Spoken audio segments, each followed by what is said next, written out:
I want to go here. Thank you. Okay, so Chapter 1. Everybody read the chapter, right? Everybody's ready to go with all of this stuff. I mean, it covers like a very, very broad selection. Now, if I can figure out the remote, it will be good. Anybody know how the remote is supposed to work? Does the remote even work? It did last semester. Page. Thank you. Usually we just hit the space bar. Fine. It's archaic. Space bar or arrow? Either one. Learning objective. If you're pointing at the actual screen, does it work? Well, I was pointing it up there. But if you point at it, sometimes if you point at the screen. No. No. What works really well? Well, yeah, it turned it on. Did you try turning it off and back on? Might take it a while to turn it off. You don't want to do that. I don't want to power it off. Don't do that. See, that works. See, I didn't use this last week. We're getting it all recorded. Would you like me to hit the space bar for you? No, it's okay, because I knew it would see. Wait, what did you just do? You just moved. You're adjusting the position with the arrow keys. Am I? Well, fine. Okay, that doesn't work. So we're just going to set that there, and I'm going to stand here, maybe sit, and read. Okay. Can I just read it off to you? Sure. Really? I can? Awesome. So these are our learning objectives. We're going to cover, as I said, a wide, broad selection of things concerning security. You'll see why I say a broad selection when we get to the waterfall. Define information security. Recount the history of computer security. That's the enigma part that I like. Define the key terms. List the phrases of the system security development lifecycle, which is the part I don't like, which Devlon here can tell us all about, and describe the information security roles. Information security is a well-informed sense of assurance that information risks and controls are in balance. Is it possible to have your system completely 100% secure? Yeah, air gap it. Okay, so yeah, if we unplug it and nobody's allowed to access it, then it would be secure, but then it would be of no use to anybody, would it? Okay, so the history of information security. Computer security began immediately after the first mainframes were developed. They were developing code-breaking computations during World War II, and they created the first modern computer. So if you watch Imitation Game, at the end of the show, when they show the big, huge contraption that takes up like the entire room, that's the first computer. And my husband actually had to point it out to me. He's like, you know that's the first computer, don't you? It's like, that's not a computer. He's like, yeah, that's technically it's a computer. Because what it was is it ran through all of the possible scenarios, basically, to come up with the password that broke the Enigma machine, because they had to break it every single day. And if you watch the machine, you'll find out how they finally broke it, because they had one small key piece of information from the broadcast each day that helped break it, because the Germans changed it every day. Here's a little bit of a history on how everything came about. I think they leave off a lot. They say it's key dates. They don't even list ARPANET on there, so that just kind of confuses me. That is the Enigma machine that Alan Turing helped to break. Says that the earlier versions were broken in the 1930s. That wasn't mentioned in the movie, but they changed it to where it was a little more sophisticated, harder to break, and it took them forever to finally break it. And the only reason they did was because of his machine. Because one person trying to do all the computations by hand, there's no way that even a lot of them could do it. Didn't they break that by, like, the flaw was that it couldn't go to the same letter, or it was, so, like, an L would never be an L, so you know by process of elimination. No, what it was is in the intro, every morning they gave, I think, the weather. Yes. and they were able to break it by using that information. Because they they said Heil Hitler at the end of every weather report. So using that as a standard key phrase, You could determine what they changed it to. And then by inputting that into the computer, it would come up with the code fairly quickly to where they could intercept all of the messages and read them. It was kind of cool.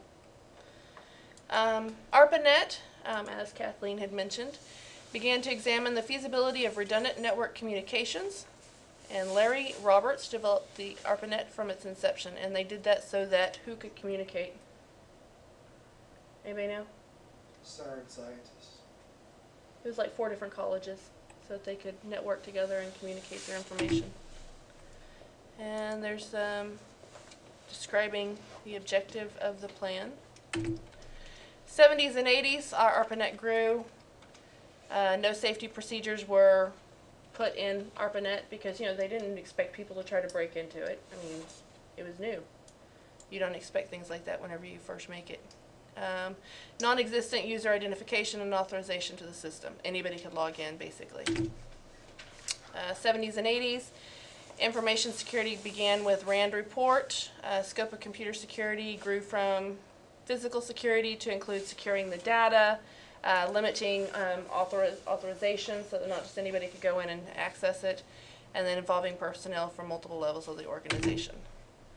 And that's a breakdown of a hypothetical network, and you can see the different vulnerabilities that they have there. Does anybody know what the weakest leak in your organization is? Cable. Okay. Yeah, you'll hear that a lot. It's true, though. I mean, look at Snowden. It's true. Multics. Early focus on computer security research centered on a system called Multiplexed Information and Computing Services. Operating system was created with security integrated into the core function. It's the first one that was created with security. Multics key players created Unix. And then by the late 70s, the microprocessor expanded the computing capabilities. So 1990s is when computers really started coming out into, like, I don't know, schools. I guess 80s they started coming out into schools, but they started really growing. Became the first global network. DEF CON conference was established for those interested in information security. 2000 to present, Internet brings millions of secure computer networks into continuous communication with each other. The growing threat of cyber attacks increased, nation states emerging into information warfare. What is security? It's a state of being secure and free from danger or harm, the actions taken to make someone or something secure. And so a successful organization has multiple layers of security. You know, I feel really weird sitting here reading. I mean, I need to be up here. Does it really have to sit there and hold a button? You can walk over and push it. It's easy. Good exercise. Do what? Good exercise, I too. had plenty of exercise today. We had a lot of issues today. It was Monday. Mondays are always bad at work. So a successful organization has multiple layers of security. You got to protect your operations, your physical infrastructure, because if anybody can just walk in and access it, then it's not secure. Your people, they have to be trained, because if you don't train them, then they're going to easily give up information. How many of you get emails saying, hey, your password is expiring, log in here to reset your password for your bank? Yep. Have you ever clicked on it to see what the link actually takes you to? Not your bank. Functions, communications, or information. I get those quite often. It's fun because if Ken hasn't gotten one in a while, I can just shoot it over to him and he'll use it for his class. But my favorite one is when you start getting the phone calls, you have a virus on your computer. It's like, yeah, you're calling me, you know this? That's awesome. Ken, I don't know if any of y'all have been here long enough to do it. He was actually on one of the virtual machines in it used to be the forensics lab over here. I think it's downstairs now or something.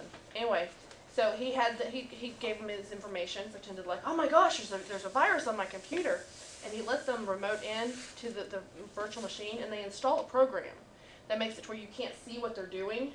And they're like, can you see me? And he's like, yeah. And he's like, okay. And so he did it again. And that's when Ken caught on that that's what the guy had done. And he's like, so then the guy said, can you see me? And he's like, no, I don't see anything.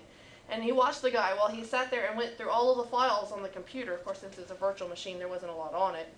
But he literally went through all of the stuff on the computer, and then came back and said, okay, well, it's going to cost this much to unlock your computer. I need you to enter your credit card information. And so when Ken would enter his credit card information, and then he would scroll down to read, it was fake information. It wasn't really his credit card.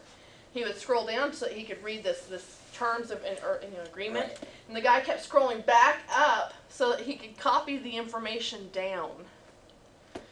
So it's like crazy because they'll lock your machine up to where you have to pay them in order to unlock it. It's called ransomware. Exactly. So. They encrypt part of your hard drive and won't give you the key to. Exactly. It's crazy. It's crazy. I was glad that he only did it on a virtual machine. Of course, I don't think he's not stupid enough to do that, but. So security is the protection of information and its critical elements used to store and transmit that information. It includes information security management, data security, network security. CIA triangle, who knows what it stands for?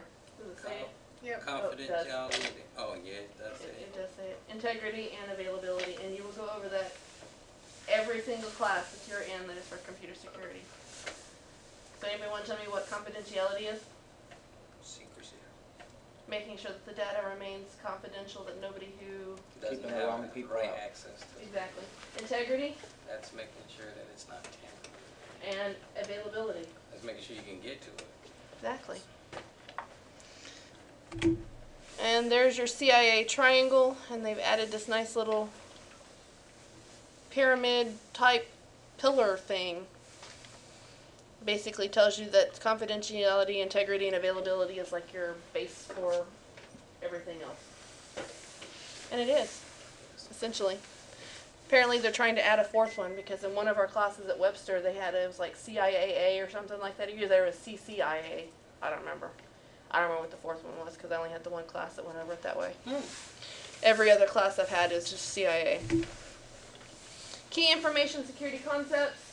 Access, asset, tongue twister, attack, control and safeguarding, exploiting, exposing, loss, protection, risk, subjects and objects, threats, and threat agent and vulnerability. Now, when you're in pen testing, you'll get to exploit machines. You also get to do stalking, which is fun. I don't know if y'all have heard, you'll hear a lot of students going around, hey, have you heard this information? Especially Vince. His name Vince, president of the Cyber Club. Vic, thank you. I knew I was getting wrong.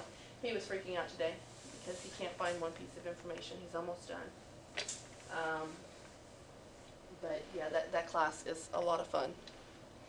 And then you'll also get to break passwords in computer security, not computer security, forensics. You also get to recover data that's been deleted in forensics, which is very time consuming. But it's interesting. It's very interesting. Considered are cool until you realize you got like 8 or 10 gigs worth of stuff that's been deleted.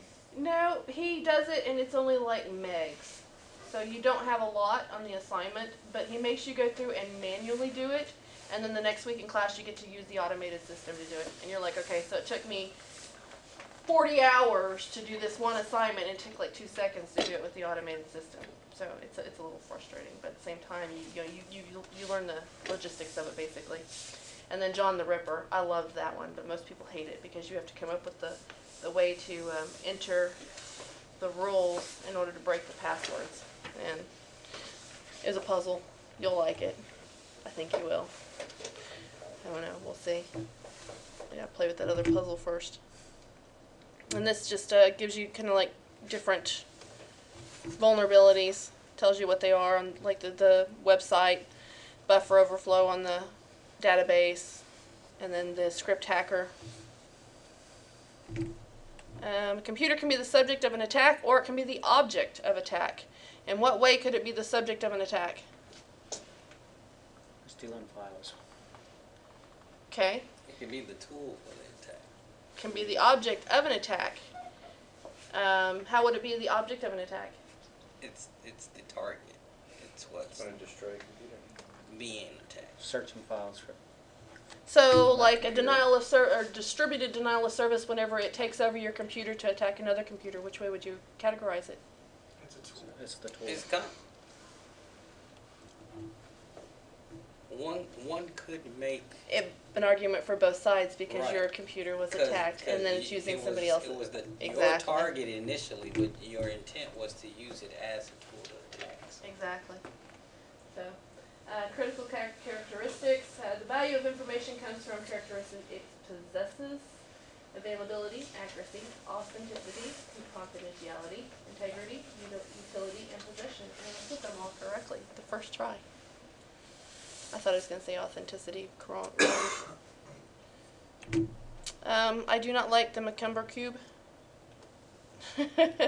Just because it's kind of complicated for me to explain it. But this is, the McCumber cube basically tells how all of these play in together. Like the confidentiality of your technology when it's being transmitted, and so on and so forth. The book goes into it a little bit more in detail, but I read over it before class, and I still lack the appropriate way to explain it to my satisfaction, if that makes sense. Components of an information system. You have software, hardware, data, people, processes, procedures. Processes is kind of sitting there too. And networks.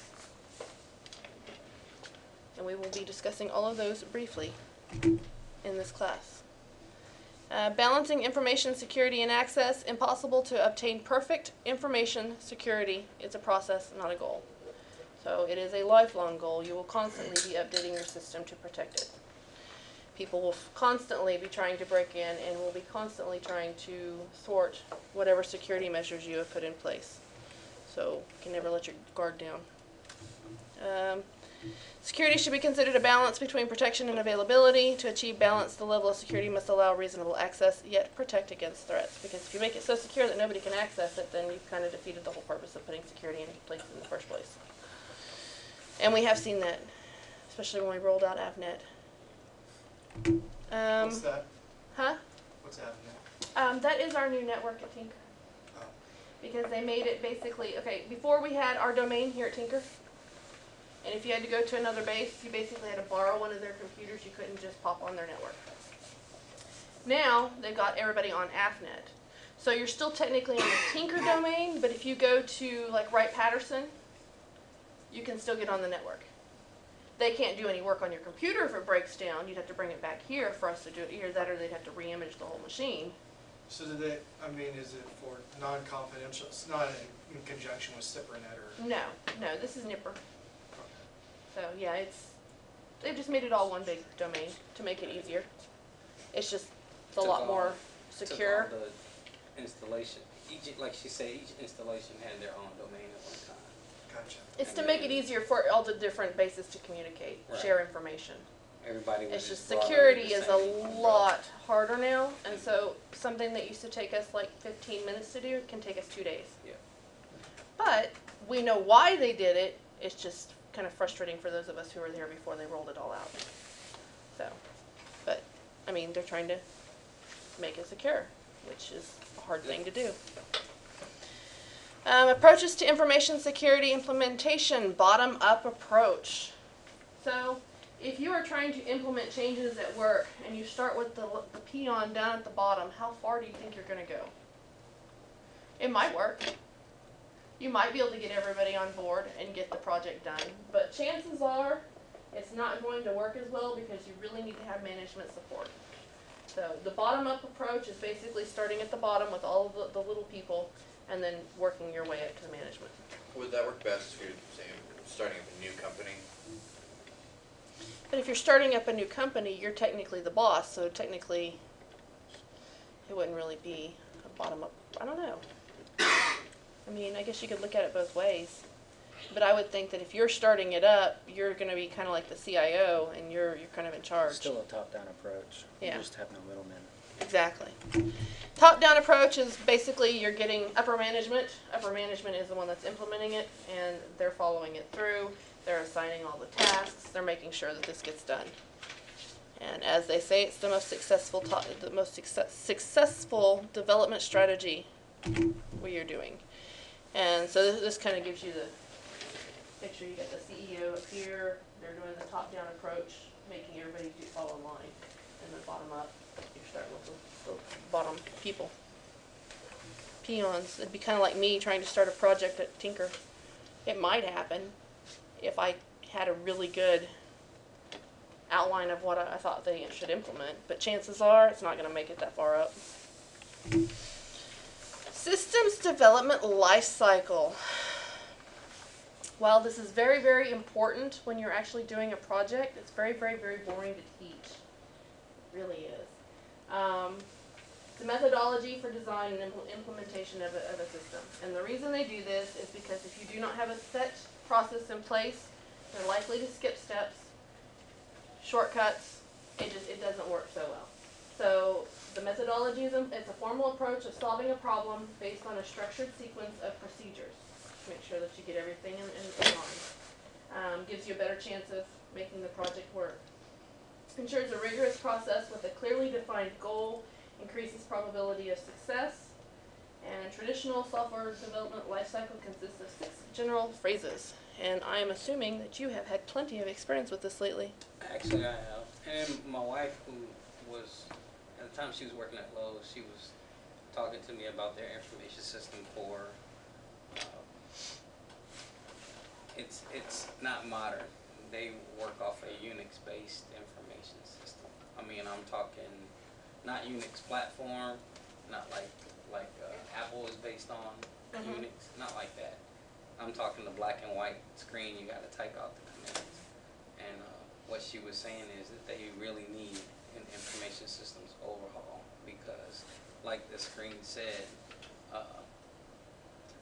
if you take the approach and look at all the problems that Lowe's was having based on inventory and point of sale with customers and stuff like that, if you modernize it and you take all the little problems that have to go over here and the little problems that go over here, you can actually develop a system that will be able to address all those problems and help be more productive. But when you have a broken How long ago was that she worked there? Almost a year ago. Oh, wow. So they rolled out that My Lowe's thing where you're supposed to be able to search for something on their app and it just tell you exactly where in the store it is. Never worked right. Never worked. Now, it was nice for whenever you purchased something and you wanted to go back and purchase the same thing, it told you the exact item so you could compare. Oh, really? Shelves. Yeah, because we made a catwalk all around our house for these cats I was telling you about because our dogs, we got dogs, and my dog really likes cats. I mean, like, really likes cats. And so he was terrorizing them. So we built these catwalks so that they could get around the house without the dogs. And then we put pet gates up in front of the doors so that they can't go in the bedrooms. The dogs, not the cats. Anyway, and so what are you going to do when you're busting a hole in your wall? Of course you're going to make it nice and pretty and put the little trim on it and everything. At least we did. And so we had to go get more trim and we wanted to make sure all the trim matched. So it was really handy. What Lowe's, by chance, was it? It wasn't this one that's right over here, was it? I think it was a combination of this one, the one in Moore, and the one in Norman. Because my kid's father lives in Norman, and so we go here, there, and there. If they don't have one thing, then yeah, generally we go to the one here, but when we were doing that, we had to go to multiple because they didn't all have what we wanted. So. Well, when Home Depot had a $15 million write-off on their cybersecurity policy under their intrusion, I guarantee you the next day Lowe's started their overhaul. Possible. It wasn't. But I don't even know if they did or not. I just know that they have the My Lowe's out, and they've had it for a while because we did that catwalk a couple years ago. I just know that it's not really good for helping find anything in the store. So, but I know that Target, after they had their break-in, the credit card companies were really specific. You have to have the one that reads the chip, because if you don't have the one that reads the chip and you get broken into by a certain date, of course, then they won't pay it. Meaning that Target would be out the money, not the credit card company. And so Target rolled it out quicker than just about, I think, I anybody. think Target's the only store I've been to that uses them. I've been to a few, even Base doesn't have theirs set up, but yeah, it's like, And we're years behind on that. It's Several, been in Europe for 5-6 years as a standard. Yeah. all I know is I got replacement parts for all mine. Yeah. several people haven't rolled it out yet. The deadline is in September. See, I thought it was in June. It's been rolled back for like 4 years. Every year they've rolled it back. Yeah. All I know is that the commissary and the BX have the machines now, but they don't have it implemented. And a lot of gas stations don't. It's really frustrating because I'll get used to just swiping it since nobody has it. And then of course, you know, it's like every time I swipe it and I don't check, you have to put the card in. If I ask, then it's always swipe. Go figure. But these are the steps: investigation, analysis, logical design, physical design, implementation, and maintenance and change. And we're going to go into those just a little bit. So, investigation, exactly what it sounds like. We are trying to identify the problem that we want to solve and come up with our objectives, constraints, scope. Okay, they're all specified. I said it wrong. I should have reread through these. Preliminary cost-benefit analysis is developed, and at the end of the phases, a process is undertaken to assess economic, technical, and behavioral feasibilities to ensure implementation is worth the time and effort. Because if you get all the way through and it costs way more than what you're saving. Analysis consists of the organization, the current systems, capability to support the proposed systems. Because if you don't have what you need, I mean, if you don't have the systems, then you're going to have to work that into your process. You're going to have to replace them all. Capability to support. If you build it and then you don't have the people to support it, then you're going to look into hiring them or outsourcing it. Analysts determine what the new system is expected to do and how it will interact with existing systems. Analysis ends with documentation of findings and update of feasibility. Logical design. The first and driving factor is the business need. Applications are selected to provide needed services. Data support and structures capable of providing the needed inputs are identified. Specified technologies are delineated to implement the physical solution. Analysis generate estimates of costs and benefits to allow comparison of available options. And feasibility analysis is performed at the end. So, do you have any examples for the project that you're undertaking at work? Which one, the 8570 project? Yeah. As far as, The logical design or any of the processes involved? So, how would you apply this to your project? What is the logical design? Just coming up with the different different certifications that are required? okay, so the first thing we, my boss is the chief stakeholder, and he's the visionary. And so when he took over command of the squadron, the first thing he assessed were the major big rocks within the organization that he needed to make sure that he addressed within the 2 years of his time. The first one being training and professional development. Okay, so that was a problem. That big problem broke down into sub-problems. You know, our troops working on systems that aren't modern. They use programming techniques that are outdated. They use equipment that's outdated.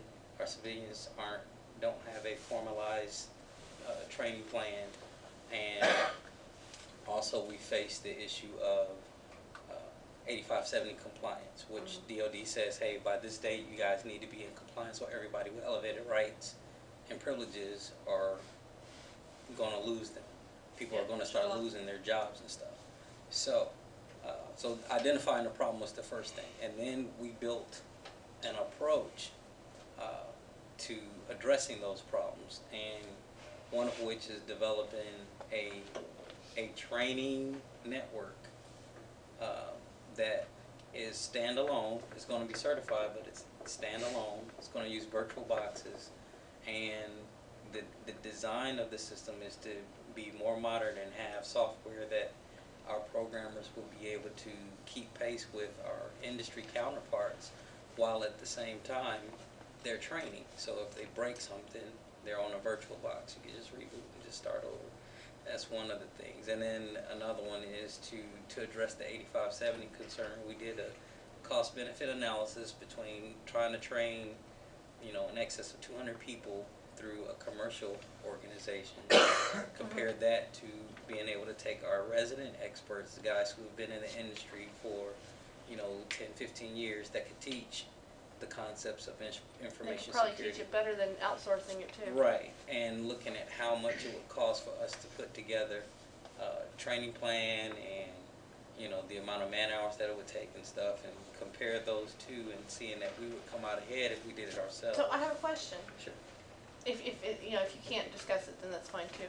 So what did y'all decide on that with the training? Did y'all decide to outsource it, or are you doing it? Oh no, in-house? we're gonna roll with it. We're gonna handle it. Yeah, that's. Okay. I just recently briefed it and they gave me thumbs up, so we're gonna press forward. We're doing it. We're actually working with the 72nd to do it too. So. It makes sense.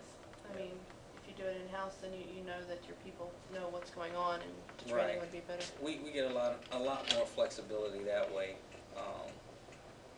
And this applies. All of this applies to, like for example, the fourth bullet. Analysts generate estimates of costs and benefits to allow comparison of available options. That's exactly what that was like one of the critical points for your stakeholders to hear, is how, okay, all this sounds good, how much is this going to cost us? Mm-hmm. I got a limited budget. I need to know how this is going to, am I going to get the most bang for my buck? And when we showed them the numbers, some commercial organizations, how much it would cost, how much it would cost to pay out of pocket if we had to get the certifications, versus training in-house, getting our codes within our billets changed, which would then qualify us within the Department of Defense for them to pay for our certification. So significant difference between the cost. And then, like you were saying, we sold the point of making sure we had our people who were, like I said, 15 years experience seeing and information assurance. These guys have, done everything from the technical to overseeing networks, so they know all of this stuff, and they're able to teach it and have taught it actually. Before the Third Herd closed down, they were teaching the classes to them to help their technicians become 8570 compliant. So we got a pretty solid plan moving forward. Now it's just a matter of executing. Cool. Yeah, I get to do something similar to that, but to a much smaller scale. Our band boosters, the computers are all dying at the school, and since I work in IT, she was like, "Hey Virginia, can you take a look at this computer and see what's wrong with it?" "Yeah, it's toast." "Okay. Virginia, we had another computer crash. Is there any way we can get some computers ordered?" So now I'm in the process of screwing around with Dell trying to get them, and you can't just buy them because they want the tax exempt. Right. And so you have to create an account, and I get transferred to like a gazillion people, and so we're having some trouble with that. But yeah, we had to go through the process of selecting the computers, making sure that it would work with all the applications that they need, which is only one, but they record all of their playing tests on those computers. So Apple has an easier ordering process. yeah, but the problem is I only have a $2,600 budget for 4 computers, and there's no way I could get a decent Apple. Well, I could You probably, get but it'd be Macs. used, and she wants something that has a warranty. So, Gotcha. I was going to say. we looked at Lenovo's, we looked at HP's, and we looked at Dell. I will not get Asus because that's what she has, and they suck. So I'm not saying all of them suck, but the ones that she can afford, they do. They're good value, they just don't last. Yeah, they don't last, and she needs something that's going to last. So I was thinking Dell, Dell's because Dell's, for the most part, we don't have a lot of problems with them on base. Lenovo's, they're okay. It really depends on which brand, which version of each brand that you look at, because each of them have their own little quirks. I've worked with HP and Dell when I ran IT for AFIA down in New Mexico, and Dell's like on-site, their warranty. But we their can't on-site afford the stuff. warranty, because I tried to Really? talk her into, at least a little bit. It wouldn't be the full one, but shoot, the warranty is like as much as the computer, and they can't afford that. You get what you pay for. I know. But yeah, you're right. I know. If it wasn't the band boosters paying for it, it'd probably be different. But we have a limited budget, and she needs 4 new computers. So, but yeah, we've been through this. And it was very hard because I had to communicate with her, and then she had to check with the rest of the band boosters because she couldn't just make the decision on her own, even though she wanted to. And then now it's all on me. I would say, just looking at this process of program design and implementation, you know, his situation really highlights, Everything. well, that, but core differences in terms of requirements and needs for government, where you have, you know, statutory, you know, requirements versus education, where you might be looking at limited budget, or large enterprise, where I used to consult, where you also have reputational risk, because sometimes it might be easier for Home Depot not to upgrade their system and save $100 million and take out, you know, a $5 million policy. So, but it's the probability of what are the odds that I'm going to have a breach versus what is it going to cost me to upgrade my system, and what is the insurance policy going to cost me. So sometimes if you have low reputation impact factors, then it doesn't really matter, because it's so-and-so got broken into, that happens every day, nobody cares. If you're Ashley Madison, you probably should have put some more money into security. Exactly. Yeah, because I remember whenever we were discussing the whole warranty and all that at the school, she was like, oh yeah, we definitely have to have warranty. I was like, okay, how often has your computer broken down right now? Because literally we would have had to have taken donations in order to pay for the warranty information that we would have had to have had on these computers. And you guys don't And have she's like- reputational risk. She's like, this is the first time. I was like, and how long have you had these? Oh, about 3 years. I was like, okay, so if this is the first time it's broken down in 3 years, it really is time for it to be replaced because they're becoming obsolete. Right. I was like, so if it's only breaking down once every 3 years, 3 years, just buy some new ones. It costs about the same amount as your warranty would have cost, except that you're getting updated systems. So That's actually pretty good. Life cycle of technology is 18 months. So exactly. So 3 years is. that's not bad. I mean, Yeah. they're only using it really for one That's application. They actually use it for a really little bit good. other, but it's just usually just one application so they can record. Because she uses it for them to play their tests, and it records it. Oh, I remember that stuff. I really hated that stuff. Yeah. Well, the good thing is that they've got the same application on the, well, okay, my daughter does, on her iPad at home, so she can play most of the music from the contest music, and it actually tells her what notes she's got wrong. Oh. So it's kind of nice. I like it. So, but yeah, that was crazy. Physical design. Specific technologies are selected to support the alternatives identified and evaluated in the logical design. Selected components are evaluated, make or buy decision. So it's like, you know, I had to go through and I had to determine, you know, what she needed, and then what specifications were most important, which we needed a processor that would run a certain length, but we didn't really care what size hard drive it had, because we really didn't need the space. And we needed about 4 gigs of RAM. So we had to look at the physical design. Implementation, needed software is created or purchased, I would think. Components are ordered, received, tested. Users are trained, and supporting documentation created. Feasibility analysis is prepared. Maintenance and change. It's the longest and most expensive phase because maintenance never ends. Consists of the tasks necessary to support and modify the system for the remainder of its useful life. The life cycle continues until the team determines the process should begin again from the investigation phase. Because you'll never stop updating your system. Not unless it stops growing, but I don't think that that's ever going to happen. The security systems development life cycle is pretty much the same as the other one that we went through, except for it is mostly, okay, it's completely just concerned with the security aspect. So it's got a few additional things that they've thrown in there. Identifies processes, outcomes, goals, constraints of the project. Begins with an enterprise information security policy. Outlines implementation of a security program within the organization, and organizational feasibility analysis is performed. Analysis documents are studied. preliminary analysis, pretty much the same. For next December, they go over the existing policies and programs to determine if they need something that's going to change. Includes analysis of relevant legal issues that could affect the design. And risk management begins. Then the logical design includes the continuity planning, the incident response, and the disaster recovery. Anybody want to tell me why we need those? Because things don't always continue to work as you wish or hope they would. Yeah. My first thought is like coffee. Life happens. Coffee? Yes. Except for it doesn't really tear it as much anymore. But my first thought was tornadoes. Because Oklahoma. Natural disasters, yeah. And when we worked at Dell, they set this up quite nicely. I was a contractor for Dell, contracted for Boeing. So I was kind of like a twice over contractor. Not a good situation. But we had two different offices.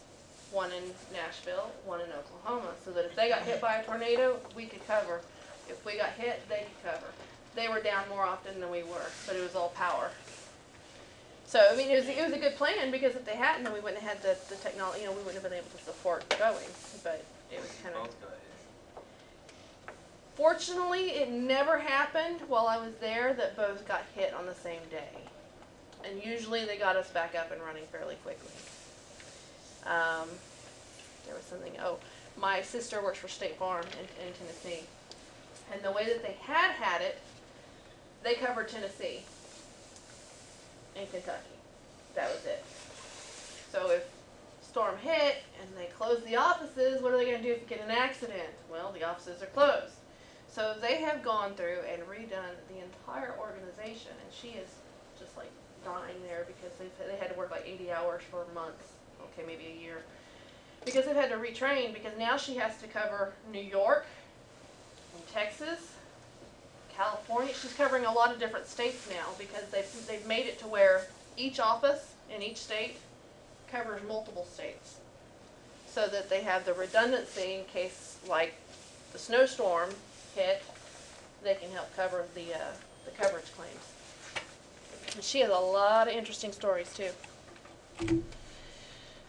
Physical design evaluates information security technology needed to support blueprint as outlined in the logical design. The final physical design is chosen. At the end of the phase, feasibility studies determine readiness of organization or project. Champion and sponsors presented with design for approval. And then it is implemented. It's tested. And tested again. And then your maintenance and change, which will forever be there. Software assurance, security in the software development life cycle. Many organizations recognize the need to include planning for security objectives in the software development life cycle used to create systems.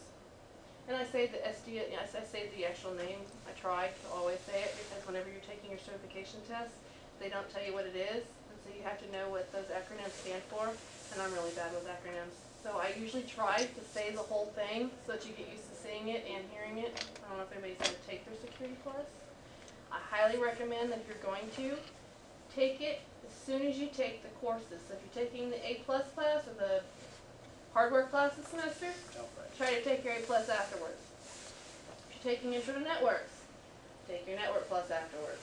It's much easier to take it then than to wait 6 years and go back and try to take it. Yes? Are there resources or study guides through the school for those exams? Yes. They are a little outdated, but I did the Security Plus last year, and it was probably 2 versions off, and I still passed it. So, I don't know if it's, I think it's 2 versions, maybe it's the Network Plus, it's 2 versions off, but they're a little off, and I'll try to get them to update it. But if you're interested in taking it, and you want to take the course, let me know, and I'll see if I can get you added. I don't think I have permissions to add to the virtual machine, but it's just, it's in the vSphere. So, but yeah, we have, it's just like a practice test. You can go over it and over and over it. It's really cool, because if you put it in the practice mode, you can click on it and it'll tell you the answer, and it explains it exactly why that's the correct answer. So a lot of times I won't even really read the question. I'll just click on it and I'll read the explanations, and then that way I can do that a few times and then go back and take the test. highly recommend that, because if you're gonna get a job in the IT field, they're gonna require it. If you're gonna get a job at Tinker, even if you're a contractor, you have to have a Security Plus. They will not hire you without a Security Plus. When I got hired on there, you just had to have a certification. So I had A plus.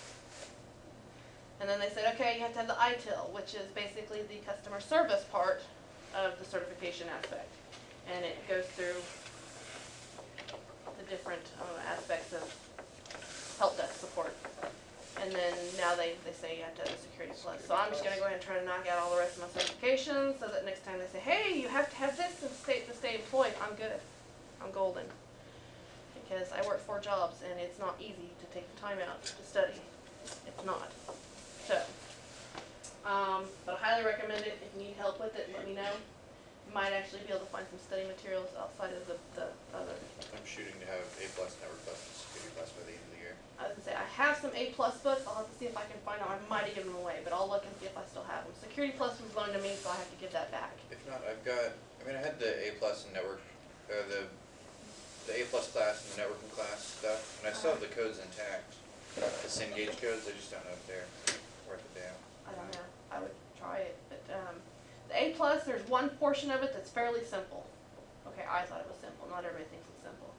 It's the hands-on portion that I had trouble with, because back when I tried to take it the first time, because I did fail it the first time, I had no experience. And the only experience I had was here. And so after I actually started working in IT and I started actually using everything, it was a breeze. I was sitting here going, why in the world did I have a problem with this first time? But it's because I didn't have the hands-on knowledge. So if you've got a Windows machine and you can practice, if I don't, do it. Because I have a Mac at home, so I can't practice Windows at home. So, but I can at work, within the confines that they give us. Like, I tried to take a break today from work and upload my stuff for my cyber law class and realized that I can't access any of it from there. You know you can put Windows on an app on a Mac. Yes, and I currently have a machine that I could do that on, but I had the program on my old computer, but anytime I tried to run it, it shut down. So my husband went out and bought me a better computer that would run faster, but by then the class was over, and I was sitting here going, why do I want to take the time to install it? And then I have to go through him to get the code for the stupid software that I installed, and so it's installed, but it doesn't have the license key, so I can't use it. So, I mean, I could, but so far I haven't really seen a need to, because I graduated a couple years ago and I just haven't really needed a Windows machine. Though I'm going to be hurting soon, because I think we're about to go to Windows 10 at work. They keep saying, they said we were going to 8 too, and we skipped 8. So, I don't know. We'll So see. you have to have an A+ certification at all, just in general, just to get any IT job on Tinker? No, now you have to have a Security Plus to get a job on Tinker. Because I think that they could care less about the A+ now. Right. So they don't. It's still you good to have.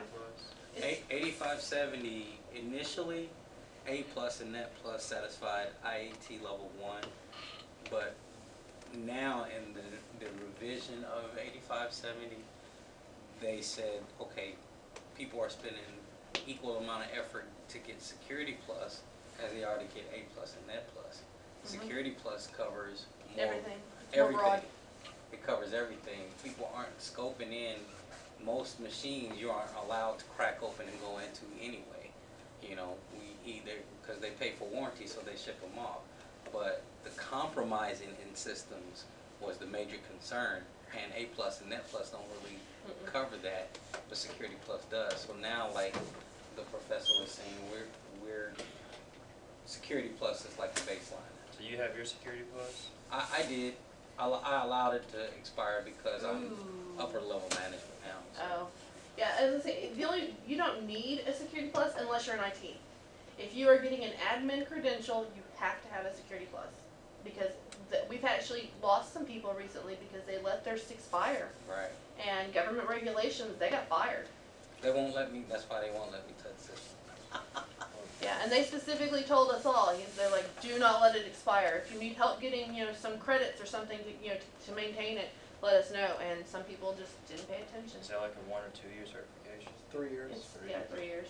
But you can do the credits The I continuing mean, education. yeah, you have to credits that pay you the talk- stupid fee, but you can do the continuing education credits by taking online classes. This right here would, I think, would qualify. This would qualify. Um, Professor Dewey's Cyber Club, that qualifies. FCA Luncheon, Yeah, see, that's why we started qualifies. doing the, I haven't been able to do that in a while, but yeah. CBTs qualify. And then like any of the conferences and stuff that Right. offer Tech the, shows, conferences, Yeah. Any everything. higher level exam, higher level certification. and once you get it, I mean, there's always, there's groups that you can, like I joined the AFC because we were going to it anyway. Just because my husband's an officer or something in it. I don't know, they tricked him into it. And so he was having to go, so if he was going, he drug me with him. But I get credits for going, so I don't mind. So how long does your certification last? It lasts for 3 years, but if you do the continuing education credits, It can it go. can last indefinitely. Right. Because part of the CEU, part of continuing education credits is that you maintain, you stay plugged in so that your You're skill constantly set learning your security. doesn't get stagnant. Yeah. And that's why she's saying if you keep up with your continuing education credit, they're looking and they're saying, oh, okay, these guys are learning techniques, they don't have to recertify. Versus old guys like me, I'm gonna end up having to take the test. Yeah, and see, they sent us links to where we can do online courses, and as long as you do these online courses, then you get Good. credits, and they told us we can technically get all of our credits doing those. Plus, you can get work credits, so if you're doing IT work, and you can justify saying that you're working security, then you can actually get credits, and that applies too. But technically, there are some people who will never have to because they took it so long ago, they didn't require No. it. No, You If still you're have to working do for the CEU, government, but you don't have it to will not work. recertify. Really? because the government requires that you do the continuing education credits. Right. So They require even if it. CompTIA, Even you are if you, still even if you, grandfathered yes, in? even if you're grandfathered in, you have to sign up for it and you have to do it for the government. Huh. But you both are right in that the government does require that you do the continuing education credits, but I think it was after, if you took the test after 2013, Yeah. if you took it before, you're grandfathered in, and it's like, cause this one guy showed us his card and it was like super old. You should see Ken's. His is super old too. His is on parchment. I'm just kidding. Exactly. But like you were saying, you don't have to recertify. But unlike with CISSP, I know it was at one point in time you actually did. I think it was at like the 5-year mark. You had to actually retake the test. Yeah, he doesn't have to retake his test. Right. He just goes to a yearly training in Las Vegas, which I'm extremely jealous about because I cannot go and I have not been able to go for the last couple of years. So, yeah, he's going to Las Vegas yet again without me. But as long as he brings me back M&M stuff, we're golden. Do you know what's going on with the NSA cert? The CNSS certifications, he said that they are going away. He was discussing that right, I guess, before you got here today. Yeah. Yeah, and they threatened to make it go away before, but I guess they're really gonna make it go away now. Yeah, he was in the last cyber meeting. You go to the CIT. Oh, and you can get access to that too. You can shoot me an email and I can send you the link. But if you go onto the, if you can actually go into the Cyber Club. Okay, we're gonna end this on slide 43 because we're about done anyway. But if you go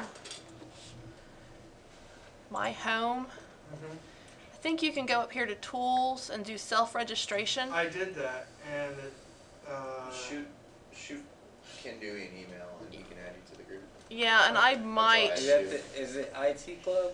Is Yeah, that- they It's changed it not- to. because it's I not IT self-enrolled club. in the IT club. Which No, hold on, expired. hold on, That's hold on, been hold on. I years think ago.